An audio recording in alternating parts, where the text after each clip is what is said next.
मालस्य जाले त्वं कियत्कालं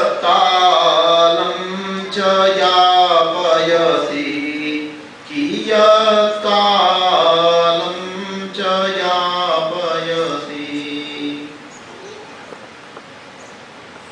संस्कृत जगत के लब्ध प्रतिष्ठित विद्वान, अनेक ग्रंथों के रचयिता और अप्रतिम जिजीविषा से युक्त समादरणीय डॉक्टर सुभाष वेदालंकार,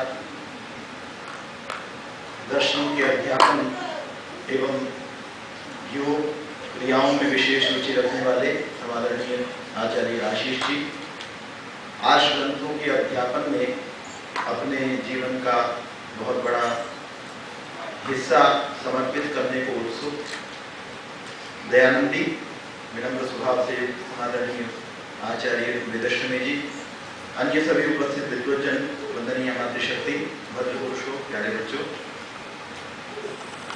बहुत सुंदर चर्चा अभी सत्यार्थ प्रकाश के माध्यम से हमारे मध्य में प्रस्तुत की जा रही थी। वेद का बहुत प्रसिद्ध मंत्र है, जो स्वाध्यायशील हैं उन्होंने प्रायः सुना होगा। उलूकयातुं शुश्रूकयातुं जहिष्वयातुं उत भोगयातुं सुपर्णयातुं उत विद्रयातुं दृशदेव ब्रह्मणि रक्ष इंद्र। इस मंत्र में कहा गया कि हे मनुष्य, तू उल्लू की चाल को छोड़ दे। उल्लू जिस प्रकार से चलता है, आउल जिस प्रकार से चलता है, उसकी चाल को तुम छोड़ दो। साधारण व्यक्ति ने इस बात को सुना और वो सुनकर के कहने लगा कि मैंने तो उल्लू को चलते हुए कभी देखा ही नहीं। हम लोग उल्लू को देखते हैं, किसी के ऊपर हमारी पहली दृष्टि जाती है तो उसकी आंखों को, नाक कान को प्रायः हम पहले देखते हैं। दृष्टि पैरों पर तो थोड़ी देर से ही जाती है, या किसी के विशेष ही कोई कुछ बांध रखा, घुंघरू वगैरह बांध रखी हो तो बात और है, अन्यथा चलने पर दृष्टि तो बहुत देर से जाती है। तो मैंने तो उल्लू को चलते हुए कभी देखा ही नहीं है, तो मैं उल्लू की चाल को सीखने और देखने का क्या मतलब है, छोड़ने का क्या मतलब है। तो यहाँ उल्लू की चाल को छोड़ने का अभिप्राय है कि हम अज्ञान को छोड़ दें। उल्लू को अंधेरा प्रिय होता है और अंधेरे में जानकारी आपको कम मिल पाती है, अंधेरे में आप कम देख पाते हैं, वस्तुओं का ज्ञान हमको कम होता है। तो मनुष्य को उल्लू की चाल को छोड़ना है, वेद ऐसा आदेश देता है। तो उसका अभिप्राय है कि उल्लू जिस प्रकार उसको अज्ञान से स्नेह होता है, उस अज्ञान से स्नेह को हम छोड़ने वाले बन जाएं। संसार में ज्ञान बहुत सारा, बहुत प्रकार का है। जैसे एक पंखा बनाने का ज्ञान है, पंखा जिस प्रकार से, फैन किस प्रकार से बनता है, ये एक प्रकार का ज्ञान है। एसी किस प्रकार से बनता है, ये एक प्रकार का ज्ञान है। पंखा बनाने का की जानकारी मेरे पास मान लीजिए नहीं है, या हमारे से हो सकता है किसी के पास भी न हो, लेकिन दूसरा व्यक्ति पंखा बनाना जानता है, उसके पंखा बनाने के ज्ञान का पूरा लाभ लगभग मैं प्राप्त कर लेता हूँ। पूरा लाभ आप अगर इस रूप में देखें कि उसने उससे कुछ अर्न किया होगा, he must have earned something from that knowledge, वो शायद मुझे वो लाभ तो प्राप्त नहीं होगा कि मैं उससे कुछ धन एकत्रित कर पाऊँ, लेकिन जितना उससे सुख प्राप्त होता है उस पंखे के ज्ञान के कारण, पंखा बनाने के बाद में उस पंखे की हवा से जितना सुख उसने प्राप्त किया होगा, उतना ही सुख शायद मैं भी प्राप्त कर सकता हूँ। एक प्रकार का ज्ञान ऐसा है जिसका ज्ञान किसी एक व्यक्ति को है और दूसरा व्यक्ति उसका काफी मात्रा में बराबर उतना या लगभग उतना ही लाभ प्राप्त कर लेगा। लेकिन कुछ ज्ञान ऐसा है जो सबको होना अनिवार्य है, जो जिसको समझ में आएगा, उसके अनुकूल आचरण जो करेगा वो उसका लाभ प्राप्त कर लेगा। दूसरे व्यक्ति को अगर उसकी नॉलेज नहीं है तो वो उससे लाभ प्राप्त नहीं कर पाएगा। जैसे हम मोह के कारण कुछ करते हैं, मुझे मोह नहीं, एक ये ज्ञान है कि मुझे मोह से ग्रस्त नहीं होना चाहिए। ये ज्ञान एक व्यक्ति के पास है और दूसरे के पास नहीं है। तो तो दूसरा व्यक्ति वैसा लाभ प्राप्त नहीं कर पाएगा जैसा जिसके पास ये जानकारी है। दोबारा मैं इस बात को कहता हूँ, पंखे बनाने की जानकारी या घड़ी की जानकारी या एसी की जानकारी या किसी और की जानकारी जिस व्यक्ति को है और जिस दूसरे व्यक्ति को नहीं है, जिस व्यक्ति को उसको बनाने की जानकारी, उसकी टेक्नोलॉजी की जानकारी, तकनीक की जानकारी नहीं है, वह व्यक्ति भी उसका लाभ प्राप्त कर सकता है। लेकिन कुछ ज्ञान ऐसा है जिस ज्ञान को सबको प्राप्त करना अनिवार्य है। गीता का अनेक भाषाओं में अनुवाद हुआ, अनेक भाषाओं में उसका ट्रांसलेशन किया गया। उसके अंदर कोई पंखे की जानकारी नहीं, कोई कंप्यूटर की जानकारी नहीं, कोई ऐसी जानकारी नहीं जिससे आधुनिक विश्व कुछ प्राप्त कर सके। बहुत कुछ प्राप्त कर सकता है, लेकिन जिसको वो विकास मानते हैं उस तरीके का कुछ प्राप्त कर सके वैसा नहीं है।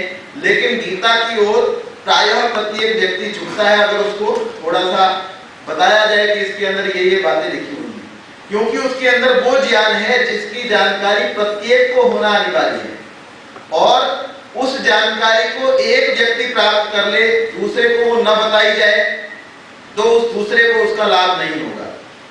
तो हमको कौन से ज्ञान को, जिसको प्रत्येक को जानना अनिवार्य है, जैसे मैंने एक उदाहरण दिया कि मनुष्य को मोह से ग्रस्त नहीं होना चाहिए, ये ज्ञान है। और इससे हानि कितनी बड़ी होती है, आप थोड़ा सा, मुझे अभी मैं बैठा हुआ था तो मैं सोच रहा था कि क्या बोलूं, तो उसके अंदर इतने बातें आ रही थी, मुझे लगता है समय बहुत थोड़ा है उसके हिसाब से जो मैं सोच रहा था अभी मन में, फिर भी जितना कुछ भी हो पाएगा। तो उल्लू की चाल को हमको छोड़ना है, ज्ञान को हमको प्राप्त करना है। कौन से ज्ञान को, जिसको प्रत्येक व्यक्ति, जिस ज्ञान को प्रत्येक व्यक्ति को प्राप्त करना अनिवार्य है, प्रत्येक व्यक्ति को जिसको प्राप्त करना चाहिए। उदाहरण के लिए हमको मोह से ग्रस्त नहीं होना चाहिए। उसकी हानि क्या होती है, क्या हानि, बहुत ज्यादा हानि, कितनी बड़ी हानि होती है। मैं अपने पुत्र के साथ में मोह से ग्रस्त हो जाता हूँ। मोह से ग्रस्त, एक तो कर्तव्य भावना से मनुष्य काम करता है, it is my duty. One person is thinking that it is my duty, and because it is my duty, so I have to do this thing. एक तो ये चिंतन है कि मेरा ये कर्तव्य है, क्योंकि यह मेरा कर्तव्य है इसलिए मुझे ये करना है। एक, मैं किसी काम को इसलिए करता हूँ क्योंकि मैं उसके साथ लगाव से युक्त हो गया। अब लगाव से युक्त होकर के करने में और कर्तव्य भावना से करने में क्या अंतर होता है। जब व्यक्ति लगाव से युक्त होकर के अपने बच्चे को पढ़ाता है तो वो सोचता है कि मैं एसी रूम के अंदर अपने बच्चे को बिठाऊं। कर्तव्य से युक्त होकर के पढ़ाता तो वो ये सोचता कि इसको नॉलेज प्राप्त होनी चाहिए। और उतने ही आप देखें, एक फुल्ली एसी रूम्स वाला स्कूल बनाने में, उसमें भी नॉलेज तो वही दी जाती है, और एक साधारण सा विद्यालय बनाने में, दोनों में व्यय में बड़ा अंतर होता है। लेकिन क्योंकि मैं अपने बच्चे के साथ ज्यादा मोह से ग्रस्त हूं, तो मैं क्या करूंगा, मैं उसको ज्यादा से ज्यादा अच्छे स्कूल में, ज्यादा से ज्यादा महंगे स्कूल में शिक्षा दिलवाने का प्रयास करूंगा। और उतने ही धन में उस बच्चे के साथ में और अनेक बच्चों की जो शिक्षा हो सकती थी, वो शिक्षा उनको प्राप्त नहीं होगी, क्योंकि हम में से कुछ लोगों ने बहुत ज्यादा धन थोड़े से बच्चों की शिक्षा में लगा दिया। क्यों? क्योंकि हम में से बहुत सारे अपने बच्चों के साथ में मोह से युक्त थे, कर्तव्य भावना से काम नहीं कर रहे थे। अभी तो किस कारण से काम कर रहे थे, मोह के वशीभूत होकर के काम कर रहे थे। विवाह करने के लिए, विवाह ऐसा भी होता है कि आपने आचार्य वेदश्रमी जी को बुला लिया और उनको बुला करके बिठाया कि आप हमको विवाह का महत्व बता दीजिए, और जो जो क्रियाएं बताई गई हैं वो क्रियाएं आप करवा दीजिए। विवाह ऐसा भी संभव है, विवाह ऐसा भी संभव है कि आप उसके अंदर 10 अरब रुपए खर्च कर दें, 10 करोड़ खर्च कर दें, ऐसा भी। वो मैं अपने मोह के कारण, बच्चे के प्रति मोह के कारण, अपने अहंकार के कारण वो मैं व्यय करता हूँ। उसी व्यय के अंदर जो 10 करोड़ का, 20 करोड़ का, 50 करोड़ का व्यय एक ही विवाह में हो जाता है, या 1 करोड़ का व्यय, उसके अंदर आचार्य वेदश्रमी जी बहुत सारे लोगों को विवाह का उद्देश्य बता सकते थे। लेकिन मैंने क्या सोचा, मैंने ये सोचा कि बेटा मेरा है, मैं कोई साधारण चीज थोड़ी हूँ, मेरा बेटा है, तो उसके अंदर 5, 10, 20 करोड़, 50 करोड़, ये क्या हुआ, ये मोह से ग्रस्त होने के कारण जब मैंने काम को किया तो उसके अंदर क्या हुआ, मैंने अपने बच्चे का पता नहीं लाभ किया या नहीं किया, अपना लाभ पता नहीं किया या नहीं किया, लेकिन मैंने संसार की बहुत बड़ी हानि कर दी। हमारे ग्रंथ इसलिए महत्वपूर्ण है क्योंकि उसके अंदर ऐसा ज्ञान है जो प्रत्येक व्यक्ति को होना अनिवार्य है, और जो एक को ये ज्ञान है कि मुझे मोहग्रस्त नहीं होना चाहिए, और उसने उसके अनुसार कुछ काम कर लिया, पूरा नहीं किया, कुछ कर लिया, लेकिन उसका ज्ञान दूसरे को हुए बिना दूसरे व्यक्ति उसका लाभ प्रायः करके नहीं उठा सकते, इसलिए हमारे ग्रंथों की महत्ता अधिक है। ये जो विचार है थोड़ा सा मेरे को अभी लगा। दूसरा एक चीज मैं और कहूंगा कि ज्ञान का, एक तो ज्ञान मुझे अर्जित करने का प्रयास करना चाहिए, I should try to gain knowledge, मुझे ज्ञान को अर्जित करने का प्रयास करना चाहिए। दूसरा, ज्ञान के प्रचार का, प्रसार का प्रयास करना चाहिए। आपने एक बात सुनी हुई है, धर्म एव हतो हन्ति धर्मो रक्षति रक्षितः तस्मात् धर्मो न हन्तव्यो मानो धर्मो हतो गति। कि धर्म जो है, यदि हम धर्म की रक्षा करते हैं तो वह रक्षा किया हुआ धर्म हमारी रक्षा करता है। यदि हम धर्म की रक्षा करते हैं तो वह रक्षा किया हुआ धर्म हमारी रक्षा करता है। अगर हम धर्म की हत्या करते हैं तो वो हत्या किया गया धर्म हमारी हत्या कर देता है। आप देखें, आप में से किसी एक बहुत बड़े ग्रुप ने, क्योंकि मैं जो परसेंटेज वो कुछ ज्यादा है, किसी एक बहुत बड़े ग्रुप ने कुछ प्रयास किया, इसका आपको उत्तर देना है, थोड़ा और ध्यान दीजिएगा, हालांकि आप सभी बहुत ध्यान दे रहे हैं। एक ग्रुप ने 50 व्यक्तियों के, 100 व्यक्तियों के ग्रुप ने एक प्रयास किया। क्या प्रयास किया कि संसार के वो लोग जो अज्ञान से ग्रस्त हैं, जिनके पास नॉलेज नहीं है, उनको अ क ख कुछ चीजें आपने सिखा दी। उसके बाद में पढ़ना लिखना हल्का फुल्का हिंदी या जो भी भाषा आप जानते हैं वो सिखा दी।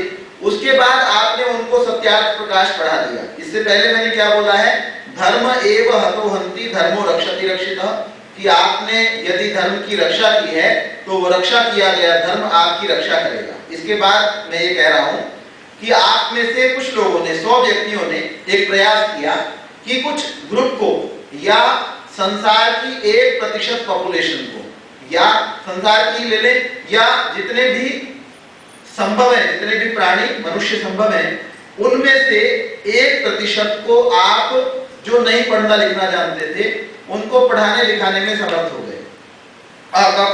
ये सब कुछ आपने पढ़ना सिखाया, किसी भी भाषा को ABCD सिखाया, और उसके बाद उस भाषा के अंदर आपने सत्यार्थ प्रकाश को या कोई और भी नॉलेज जो आप ठीक समझते हैं वो नॉलेज आपने उन सबको दे दी। संसार की 1% पॉपुलेशन को आपने दे दी। अब हम सभी जो यहाँ बैठे हुए हैं, हम सभी शायद पुनर्जन्म को मानते हैं कि हम जो है रीइंकार्नेशन कहते हैं उसको, तो पुनर्जन्म हमारा होता है, वी गेट रीइंकार्नेटेड, हम लोग जो है पुनर्जन्म से युक्त हो जाते हैं। हम पुनर्जन्म को मानने वाले हैं, तो जब हमारा दोबारा जन्म होगा, और यदि वो मनुष्य जन्म हो जाता है क्योंकि हमने बहुत बुरे कर्म नहीं किए हैं, तो हमारी एक पढ़े लिखे परिवार में जन्म लेने की संभावना कितने प्रतिशत बढ़ जाएगी? आपकी संभावना और भी ज्यादा हो गई, क्योंकि धर्म एक, मैंने पहले इसलिए उसको 2 बार रिपीट किया था, धर्म एव हतो हन्ति, आपने धर्म किया है, आपने तो 1% को बनाया है, उस पोर्शन को बढ़ाया है, तो आपकी संभावना तो शायद 100% तक पहुंच जाए।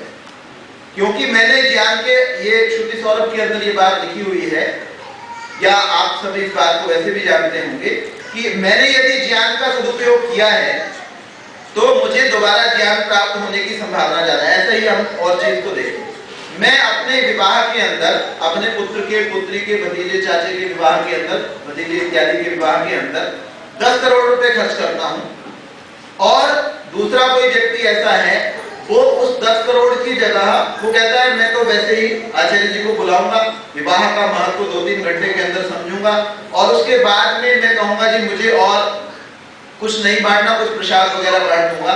10 करोड़ की जगह मैं 10 लाख में या 1 लाख में काम करूंगा।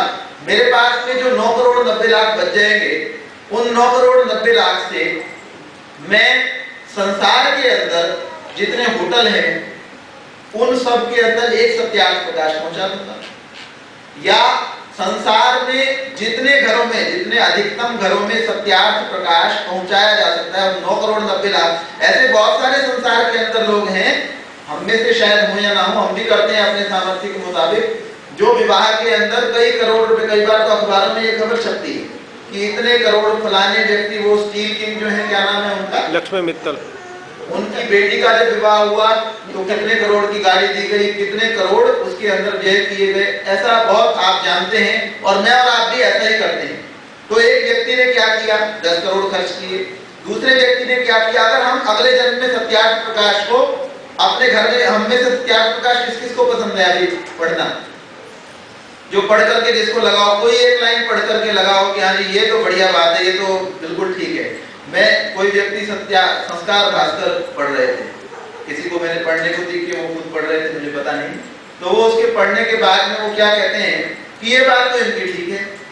तो मेरे को एक बार तो हंसी सी भी आई कि मैंने कहा संस्कार स्वामी विद्यानंद जी की बात को अब इनके प्रमाण की आवश्यकता है, जब ये कहेंगे कि ये ठीक है तब ये ठीक होगी, उसके अलावा तो ये ठीक है ही। चलो खैर, फिर भी कम से कम इतना तो था, एक लाइन तो पसंद आई, एक लाइन तो उनको भी पसंद आ गई। तो एक लाइन या 10 लाइन या 50 लाइन, कुछ ना कुछ तो हमको सत्यार्थ प्रकाश का अगर हमने पढ़ा होगा तो कुछ ना कुछ अच्छा लगा है, और हम ये भी चाहते हैं कि अगले जन्म में हमको वो प्राप्त हो जाए। तो व्यक्ति ने क्या किया, 10 लाख रुपए तो विवाह के अंदर खर्च किए, और 9 करोड़ 90 लाख के बहुत सारे सत्यार्थ प्रकाश बहुत सारे घरों के अंदर पहुंचा दिए। तो जब वो पहुंचा दिए तो लगभग 100% संभावना है कि वो एक ऐसे घर के अंदर जन्म लेगा, मुझे तो ऐसा लगता है, क्योंकि मैं ये मानता हूं कि भाई जो मैंने पढ़ा है कि भाई ज्ञान का प्रचार करेंगे तो ज्ञान पुनः प्राप्त हो जाएगा। तो 9 करोड़ 90 लाख रुपए से एक व्यक्ति ने, या केवल 90 लाख रुपए से एक व्यक्ति ने इतने सत्यार्थ प्रकाश जितने उसके संभव थे अपने मिलने वालों को और उनके मिलने वालों को, जैसे कंपनियों के अंदर वो होता है, आप जानते हैं कि आप एक अच्छा एम्प्लॉय हमको ला करके दे दिया, दीजिए हम आपको इतना इनाम देंगे। तो इसने 90 लाख का ऐसा भी प्रयोग किया कि आप अपने 10 मिलने वाले मुझे बताइए तो मैं आपको इतना इनाम भी दे दूंगा, और उन 10 तक सत्यार्थ प्रकाश पहुंचाया। फिर उनके पास में भी ये इनामी योजना उन तक भी भेजी कि आप लोग मुझे ये बताइए, आपको ये इनाम मिलेगा, 100 व्यक्तियों को बताइए। तो उसने 90 लाख में बहुत सारे लोगों तक सत्यार्थ प्रकाश पहुंचाया। तो मेरे विचार से उस व्यक्ति की संभावना 100% हो जाएगी कि उसको सत्यार्थ प्रकाश मिलेगा। और दूसरी चीज ये है कि संसार के सब व्यक्तियों के लिए संभावना भी बढ़ जाएगी। अगर आर्य समाज के व्यक्ति मान लीजिए इस समय 1 लाख की संख्या में हो, कम से कम 1 लाख तो है, 10 लाख, और वो सारे के सारे ऐसा प्रयास करें कि प्रत्येक घर के अंदर सत्यार्थ प्रकाश पहुंच जाए, तो आप जब भी मनुष्य जन्म लेंगे, कोई भी जब भी मनुष्य जन्म लेगा तो उसकी संभावना 100% सबकी हो जाएगी, और आपको और कुछ भी अतिरिक्त प्राप्त हो जाएगा हमको। और तो मैं जो बात कह रहा था कि हमको उल्लू की चाल को छोड़ना है, पहले मुझे ज्ञान को प्राप्त करने का, नॉलेज को गेन करने का प्रयास करना है, उसके बाद संसार में ज्ञान के प्रसार का प्रयास करना है। और हमारे ग्रंथों की महत्ता इसलिए अधिक है क्योंकि उसमें नॉलेज ऐसी है जो प्रत्येक व्यक्ति को प्राप्त करनी चाहिए यदि वो उसका लाभ प्राप्त करना चाहता है। मेरे विचार से ये जो वाक्य है इसको मैं स्पष्ट कर चुका हूं। एक श्लोक है संस्कृत का, यथा काष्ठम च समीयाताम महोदधो, मेरा और मेरे पुत्र का, मेरा और मेरी माता का, मेरा और मेरे पिता का, जो भी मेरे संबंधी, मेरा और मेरे मित्र का संबंध किस प्रकार का है। यथा काष्ठम च समीयाताम महोदधो, जैसे एक बहुत बड़ा समुद्र है, ये आत्माओं का समुद्र है, वो पानी का समुद्र होता है और ये आत्माओं का समुद्र है। यथा काष्ठम च समीयाताम महोदधो, जिस प्रकार से 2 लकड़ियां एक समुद्र में बहती हुई आपस में कभी आकर के एक दूसरे से मिल जाती, बह रही हैं, कभी दूर चली गई लहरों के प्रभाव के कारण, कभी आकर के बिल्कुल मिल गई, थोड़े समय तक साथ साथ चली, फिर दूर हुई और पता नहीं कितनी दूर चली गई। तो जैसे 2 लकड़ियां कभी जो समुद्र के अंदर, बहुत बड़े समुद्र के अंदर बह रही हैं, वो कभी तो आकर के मिल जाती हैं और कभी एक दूसरे से अलग अलग हो जाती हैं, उसी प्रकार भूत समागम, ऐसे ही मनुष्यों का परस्पर समागम है, परस्पर मिलना है। मनुष्यों का मिलना परस्पर ऐसा ही है जैसे लकड़ियां कभी मिलती हैं कभी बिछुड़ जाती हैं। आज जो मेरा मित्र है हो सकता है कल वो मेरा मित्र नहीं रहे, आज जो मेरा पुत्र है हो सकता है अगले जन्म के अंदर वो मेरा पुत्र ना हो और मेरे विरोधी खेमे के अंदर खड़ा हो जाए, मेरे को मारने के लिए खड़ा हुआ हो। तो ऐसा संभव है। हमारे जो आत्माओं के संबंध हैं, परस्पर संबंध हैं, वो नित्य संबंध नहीं है, वो कभी हो जाते बहुत थोड़े समय के लिए। अगर हम अपने सारे जन्मों पर विचार करें, सारों पर विचार करना संभव नहीं है, कोई योगी विचार करे कुछ जन्मों पर भी, तो उसका आज जिसके साथ संबंध है कल नहीं होगा, कल जिसके साथ होगा। ये बात मैं क्यों कह रहा हूं? इसके कारण से हमको ये समझते हुए कि मेरा मेरे पुत्र के साथ, मेरी पत्नी के साथ, मेरे इसके साथ, उसके साथ जो संबंध है वो बहुत थोड़े समय का है, और उस संबंध के ऊपर अपना सारा कुछ लुटा देना ठीक नहीं है। मेरे पास जानकारी थी, आचार्य जी के पास जानकारी थी, आचार्य वेदस्वामी जी के पास जानकारी थी, और उन्होंने सोचा मेरे पुत्र, उनको मान लीजिए अपने बच्चे के साथ में मोह हो गया, और वो सोचे कि मैं सारी की सारी नॉलेज इसके ऊपर ही लगा दूं, मैं सारा ज्ञान इसको ही दे दूं। तो मुझे, अगर मैं ऐसा करता हूं, आचार्य जी ऐसा करते हैं, कोई तीसरा, उनका तो ऐसा स्वभाव नहीं है, वो तो सबको बांटना चाहते हैं, कोई नहीं लेना चाहता, वो बात और है। तो उन्होंने अपने बच्चे के लिए ये प्रयास किया, अगर वो करते, या मैं ऐसा करता हूं कि मुझे जो थोड़े बहुत 4 अक्षर पता है, वो 4 के 4 अक्षर केवल अपने बच्चे को ही बताऊं, तो मेरा क्योंकि उसके साथ अनित्य संबंध है, इसलिए मैं अपने ज्ञान का ठीक उपयोग नहीं कर रहा हूं। या मेरे पास में पैसे हैं और मैंने ये सोचा कि वो सारे के सारे उत्तराधिकार में मेरे ही बच्चे को मिल जाए, या मेरे ही भतीजे को मिल जाए, मेरे ही इसको मिल जाए। अगर मैंने ये सोच लिया, क्योंकि मेरे साथ में उसका संबंध जो है वो अनित्य संबंध था, इस कारण से मेरा चिंतन जो है वो ठीक नहीं हुआ। इसलिए मुझे एक छोटे से ज्ञान से युक्त होना चाहिए। इस ज्ञान से युक्त ऐसी ही बातें आपको बहुत सारी ग्रंथों के अंदर मिलेंगी, हमारे जो प्राचीन ग्रंथ है जो बहुत प्रसिद्ध है उनके अंदर मिलेंगी, कि मुझे मोह से ग्रस्त होकर के, अगर मैं ऐसा चाह रहा हूं कि अपने सारे ज्ञान को किसी एक को, जिसके साथ मेरा लगाव हो गया, वो हो गया, उसको दे देना चाहता हूं, अपने सारे धन को किसी एक को, जिसके साथ मेरा लगाव हो गया, उस पर खर्च कर देना चाहता हूं, या उसको सारे के सारे धन का उत्तराधिकारी बना देना चाहता हूं, तो उससे क्या होगा? हम समाज की हानि करेंगे, अपनी हानि करेंगे, और उस बच्चे की भी हानि करेंगे। एक बात इससे संबंधित और याद आ गई कि आपने आम की रेडी देखी, या आम की शॉप, मैंगोज की कोई शॉप देखी, या वॉलमार्ट के अंदर आप गए, ग्लोबल मॉल के अंदर आप गए, वहां पर आपको आम बहुत पसंद था और आपने बहुत सारे आम वहां पर देखे। क्या आप सारे के सारे मैंगोज को खरीद करके ले आते हैं? सारे आम, क्योंकि आपको आम पसंद था, क्योंकि आप मान लीजिए वो स्वास्थ्य के लिए भी अच्छा होगा हो कि वो आपके पेट को शुद्ध कर देगा, आचार्य जी उसके गुण ज्यादा बता पाएंगे। तो आप गए किसी मॉल के अंदर और वहां से आपको आम पसंद था, या आम आपके स्वास्थ्य के लिए क्योंकि लाभकारी था, आपको आम खरीदना था, तो आप कितने आम खरीद के आएंगे वहां से? जितने चाहिए, जितने चाहिए, 1 किलो, 2 किलो, 4 किलो, 8 किलो, कोई 1 पेटी, 2 पेटी, इतने ही, मतलब। तो हम बहुत थोड़े से लेकर के आएंगे। आप सारे के सारे आम खरीद के आ गए क्योंकि आपको आम पसंद थे। आप उस आम का करोगे क्या? आपने धन इकट्ठा करना शुरू किया, ऐसे इसको यहाँ पर लगाने, कितना चाहिए था, आपने और ज्यादा कर लिया। उसके बाद एक सीमा आती है, वो इकोनॉमिक्स में ये पढ़ाया जाता है कि वो सैचुरेशन पॉइंट आता है, उसके बाद जो उससे प्राप्त होने वाला लाभ होता है वो उल्टा हो जाता है, मतलब उससे हानि ज्यादा होती है। जैसे आपने 8 रोटी खानी थी, 8 के बाद आप 9वीं रोटी खाएंगे तो लाभ के स्थान पर आपको हानि होना है। ये प्रत्येक चीज के साथ घटित होता है। ऐसे ही धन आप एक सीमा तक आपने अर्जित कर लिया, उसके बाद आप उसके बाद को छोड़ दें कि भाई इसके बाद अब मुझे आध्यात्मिक ज्ञान को अर्जित करने का प्रयास करना है, क्योंकि इसके ऊपर का मुझे लाभ करेगा ही। एक सीमा तक आपको आप लाभ कर सकते हैं, उसके बाद आपके मित्रों को, जितने आपके मित्र थे, बंधु थे, सबके लिए आप आम लेकर के आ गए, लेकिन उसके बाद चाहे संसार में कितने ही आम पड़े हुए हो, उनका आपके लिए कोई महत्व नहीं है। तो हमको ज्ञान को अर्जित करने का प्रयास करना है। उल्लू को या तुम शब्द हमको ये कहता है, और आगे जही शब्द जुड़ा हुआ है कि आप उल्लू की चाल को छोड़ दो, अर्थात अज्ञान यदि आपके अंदर है, और विशेष रूप से ऐसा अज्ञान जो सबको होना अनिवार्य है, ऐसा अज्ञान यदि आपके पास में है, तो उस अज्ञान को हम छोड़ दें और ज्ञान को प्राप्त करने का प्रयास करें। समय कितना और बचा हुआ है? 5 मिनट के। दूसरी चीज है उलूकयातुम शुशुलूकयातुम, जिसका अभिप्राय है कि हमको क्रोध को छोड़ने का प्रयास करना चाहिए। उलूकयातुम शुशुलूकयातुम और जहीश्वयातुम, हमको कुत्ते की चाल को छोड़ने का प्रयास करना चाहिए। अर्थात हमको कुत्ते के अंदर ये दुर्गुण होता है कि वह अपनी जाति वालों से द्वेष करता है, तो हमको द्वेष को छोड़ने का प्रयास करना चाहिए। इन सब के अंदर समय लगता, लेकिन मैं कुछ एक छोटी मोटी बात को और करके बात को समाप्त कर दूंगा। तो उल्लू की चाल को आचार्य जी यहाँ पर है और इनके मेरे ख्याल में व्याख्यान ऐसे ही विषयों पर होते हैं। तो उलूकयातुम शुशुलूकयातुम जहीश्वयातुम कुतकोकयातुम और चिड़े की चाल को हमको छोड़ने का प्रयास करना चाहिए।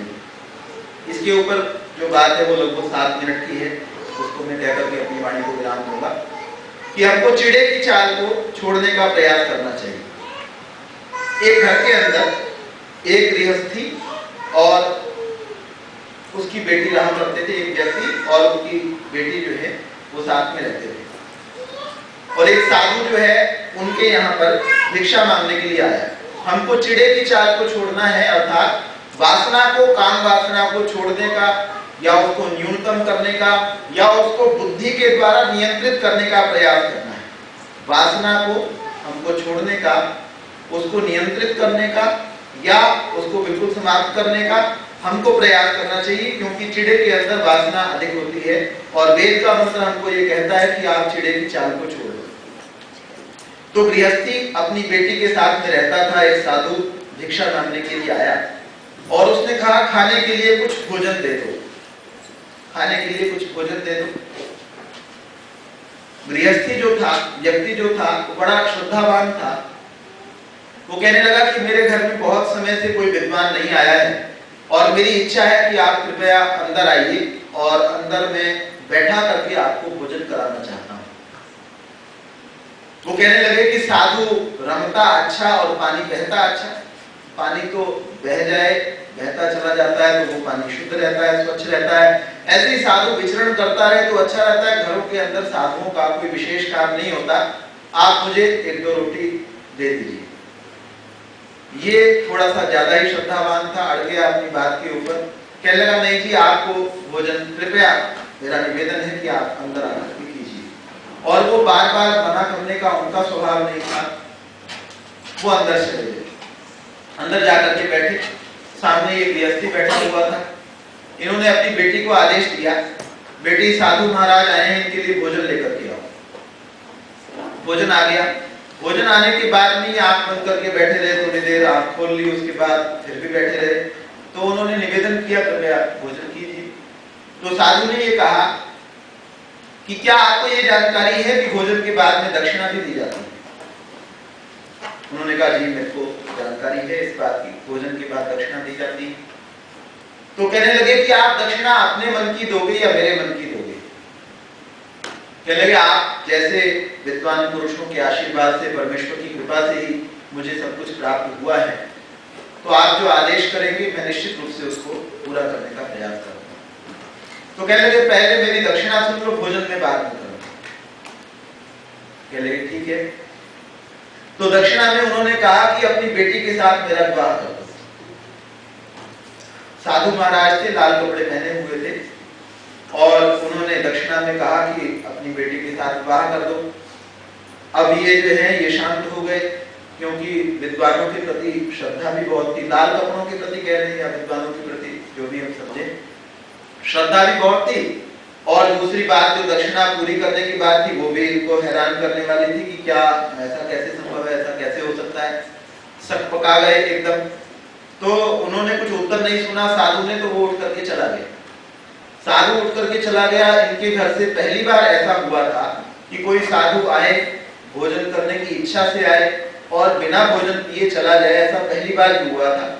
इनको साधु की तो गलती नहीं दिखाई दी कि उन्होंने क्या दक्षिणा में मांगा, अपनी गलती ज्यादा दिखाई दी, क्योंकि लोक व्यवहार में भी शायद ऐसा ही लिखा हुआ है, जो अच्छी वो डेल कार्नेगी की पुस्तक है कि आपको अपनी गलती को मान लेना चाहिए, अपनी गलती को ज्यादा देखना चाहिए। और भी कहीं मैंने पढ़ा कि आप दूसरे की 1000 गलती देखें, उसकी अपेक्षा अपनी गलती को, छोटी सी गलती देखें, वो ज्यादा बेहतर है, क्योंकि उससे आप अपना विकास कर सकते हैं। तो खैर इनको अपनी गलती दिखाई दी और इनको लगा कि आज तो बहुत बड़ी गड़बड़ हो गई कि भाई साधु जो है बिना भोजन के चला गया। 2-3 दिन इनको भी हो गए बिना भोजन किए हुए।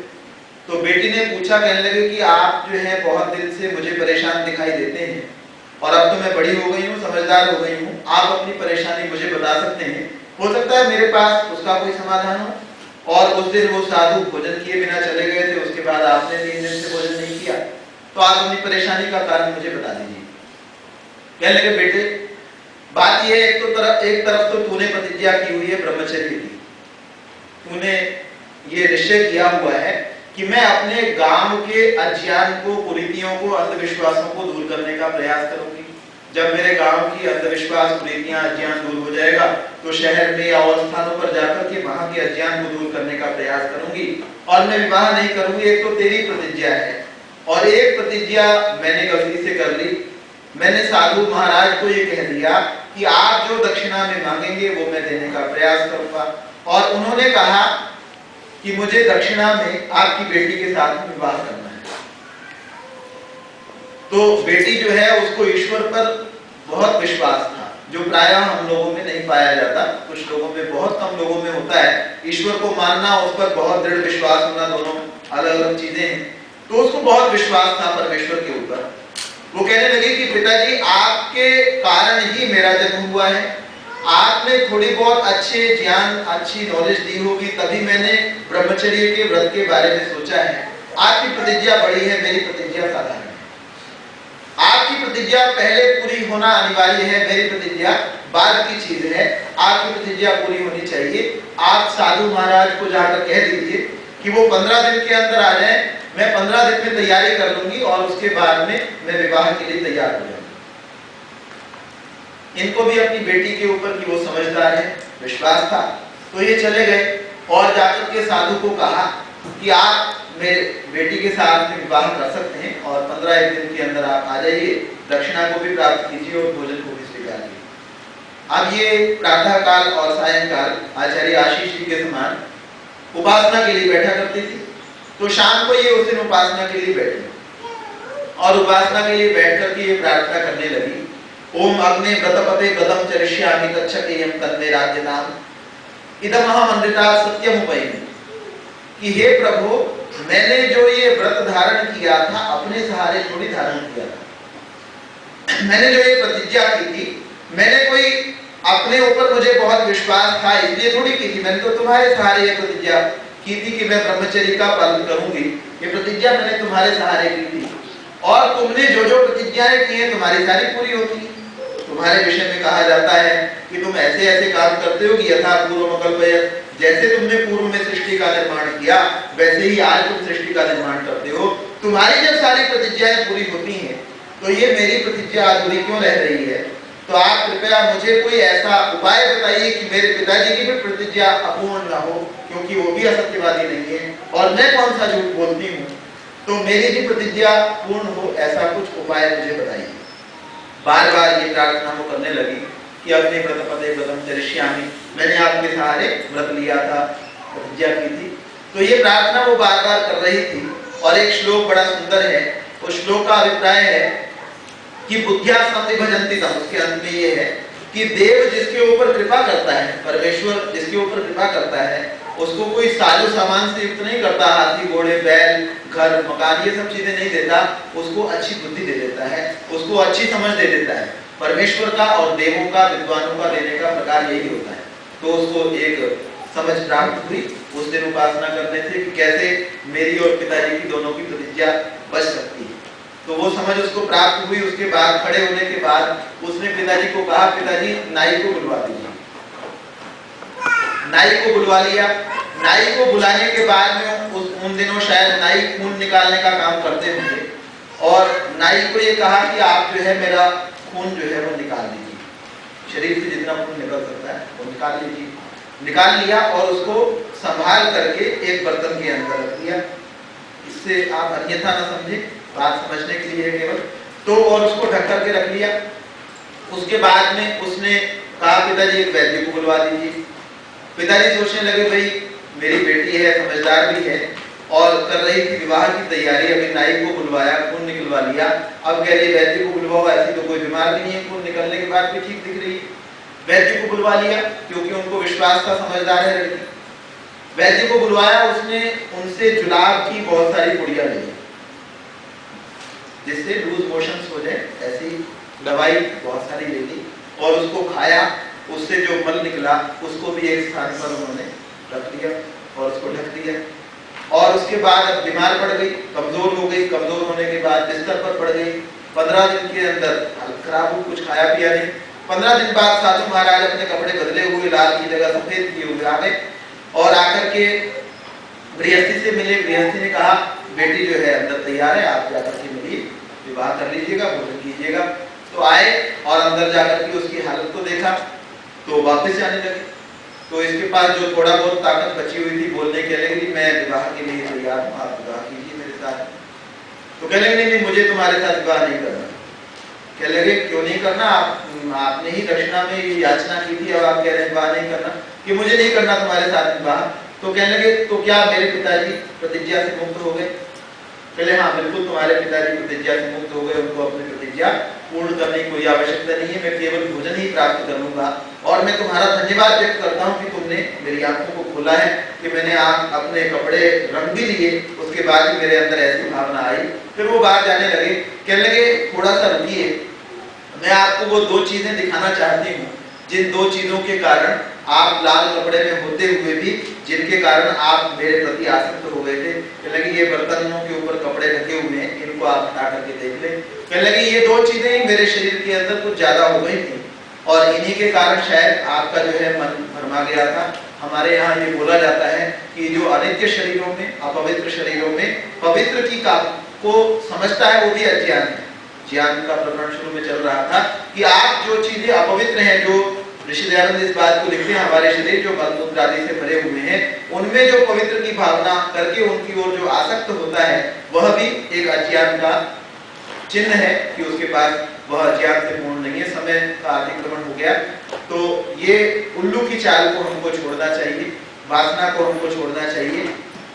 सुपर्ण यातम उत गृध्र यातम, सुपर्ण यातम, सुपर्ण एक पक्षी होता है, उसको अपने पंखों का बड़ा अभिमान होता है, अभिमान को हमको छोड़ने का प्रयास करना चाहिए। और गृध्र यातम, हमको लोभ को छोड़ने का प्रयास करना चाहिए। ये इस मंत्र के